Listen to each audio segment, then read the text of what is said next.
હાલો NEET અને ZEE એમાં unit 2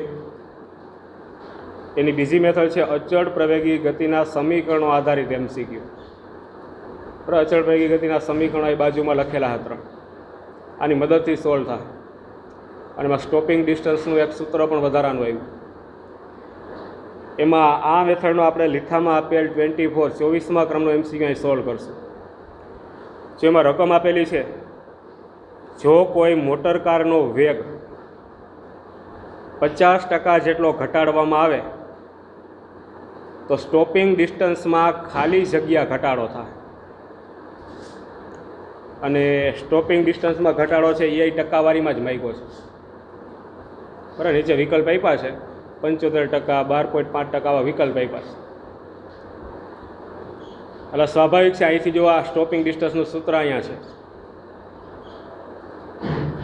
એમાં આ જે વેગ છે એનો શું કરવાનું કીધું છે? આ વેગમાં 50%નો ઘટાડો કરવાનો.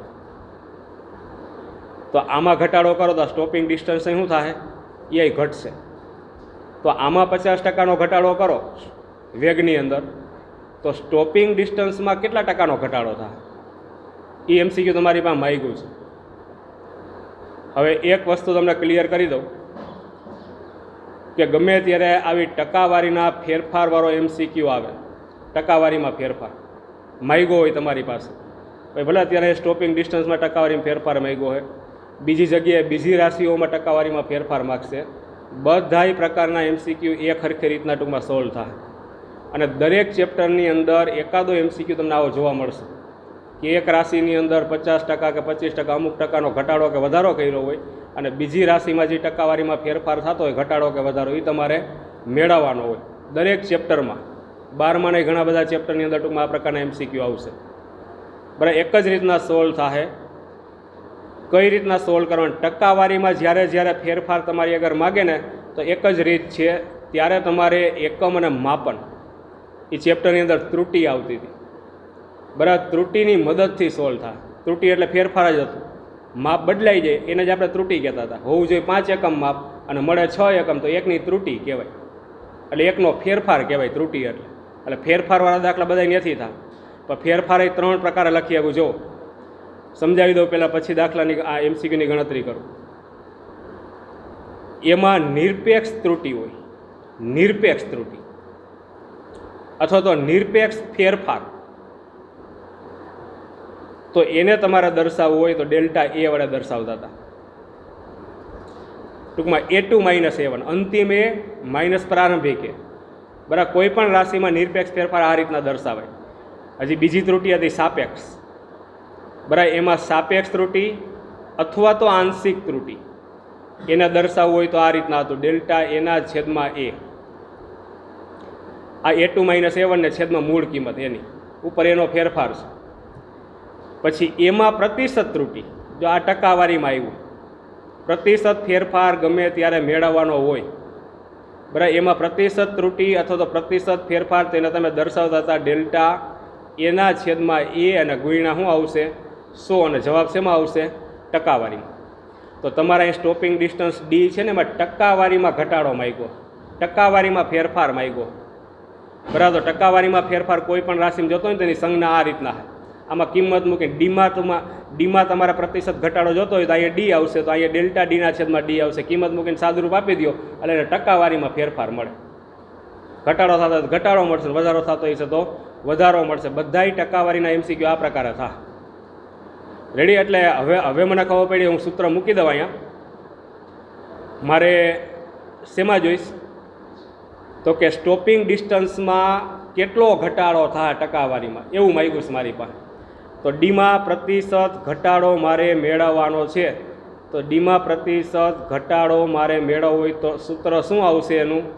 તો કે ડેલ્ટા D/D અને ગુણ્યા શું આવશે? 100. ડેલ્ટા D એટલે ડીનો ફેરફાર. એટલે એક શરૂઆતનો D હોય ને એક અંતિમ D હોય. શરૂઆતનો D વધારે હશે ને અંતિમ D ઓછો હશે. તમને ઘટાડો જ માગ્યો છે ને ડીમાં, તો શરૂઆતમાં વધારે હોવો જોઈએ ને પછી કેવો મળે છે આપણને? ઓછો. એટલે ડીમાં ફેરફાર એટલે શરૂઆતનો D, આ શરૂઆતનો D માઇનસ શું આવશે? અંતિમ D. એટલે ડી ડેશ કરું, આ ડીનો ફેરફાર.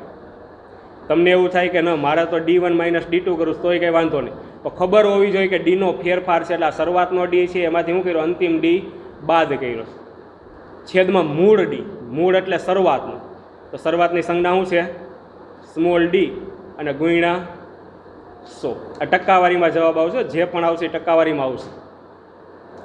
તો એનો મતલબ એમ કે ડીમાં મારે પ્રતિશત ઘટાડો જોતો મારે શરૂઆતનો ડી હોવો જોઈએ અને અંતિમ ડી હોવો જોઈએ. તો શરૂઆતનો ડી જો મારી પાસે છે અહીં લખી નાખું. શરૂઆતનો ડી એટલે સ્ટોપિંગ ડિસ્ટન્સ કેટલું છે, તો કે V0² અને છેદમાં કેટલું આવશે 2a. શરૂઆતનો ડી આટલો છે. હવે અંતિમ ડી કેટલો થાય એને આપણે ડી ડેશ કીધું. અંતિમ ડી એટલે વેગમાં કેટલો ઘટાડો કરવાનો કીધો, 50% ઘટાડો કરવાનો કીધો છે. ઘટાડો કરી નાખું ને પછીનો જે ડી મળી અંતિમ ડી કહેવાય. તો કરો એમાં 50% ઘટાડો, તો V0 હતા, હવે એના 50% એટલે લખાય આમ, V0ના 50% આમ લખાય. તો આ વેગ છે એમાંથી એના 50%નો ઘટાડો કરવાનો. તો V0 વેગ છે એના 50% આટલો ઘટાડો એટલે વચ્ચે શું થાય, માઇનસ. ટૂંકમાં V0ની જગ્યા ઉપર વેગ આટલો થાય, વર્ગ છે તો અહીં વર્ગ થાય, અને છેદમાં 2a છે તો છેદમાં 2a થાય. રેડી? આ અંતિમ ટૂંકમાં સ્ટોપિંગ ડિસ્ટન્સ આવું મળ્યું કે વેગમાં 50%નો ઘટાડો કરી નાખું પછીનો વેગ આવો થઈ જાય. સૂત્ર આના ઉપરથી જ લખ્યું છે, સાદુરૂપ આપી દઉં. V0 સામાન્ય નીકળે છે, તો વર્ગ થઈને બહાર નીકળશે એટલે કેટલું થઈ જાય, V0². કાઉન્સમાં કેટલું વધ્યું, અહીંયા 1. અહીંયા ટકાવારી દૂર કરું, 50%. ટકાવારી દૂર કરવી હોય તો 100 વડે ભાગવા પડે, એટલે 100 વડે ભાગીશ એટલે કેટલું થઈ જાય, 0.5 અને એનો સ્ક્વેર, અને છેદમાં કેટલું છે તો કે 2a. તો V0² છેદમાં 2a, અહીંયા 1 ઓછા 0.5 એટલે 0.5 વધશે ને એનો વર્ગ એટલે 0.25 વધશે. એટલે આ શરૂઆતનું સ્ટોપિંગ ડિસ્ટન્સનું સૂત્ર છે. અને આ સૂત્ર ક્યારે મળ્યું સ્ટોપિંગ ડિસ્ટન્સનું, તો કે વેગમાં 50%નો ઘટાડો કરી નાખું પછી. આ બે ડી મળી ગયા મૂકી દઉં, તો પહેલો ડી એટલે V0² છેદમાં 2a, બીજો ડી એટલે V0² છેદમાં 2a અને ગુણ્યા કેટલું છે 0.25. પછી છેદમાં ડી આવે છે, ડી એટલે V0² છેદમાં 2a અને ગુણ્યા કેટલું આવશે તો કે 100. જો એમાંથી ઉપરથી V0² છેદમાં 2a સામાન્ય નીકળે છે અને છેદમાં V0² છેદમાં 2a નીકળી જાય, સામાન્ય કાઢશો એટલે આની છેદ ઉડી જાય, તો એ વધશે કેટલું ઉપર, તો અહીંયા વધ્યું 1, પછી માઇનસ વધ્યું 0.25 અને છેલ્લે ગુણ્યા શું વધ્યું તો કે 100.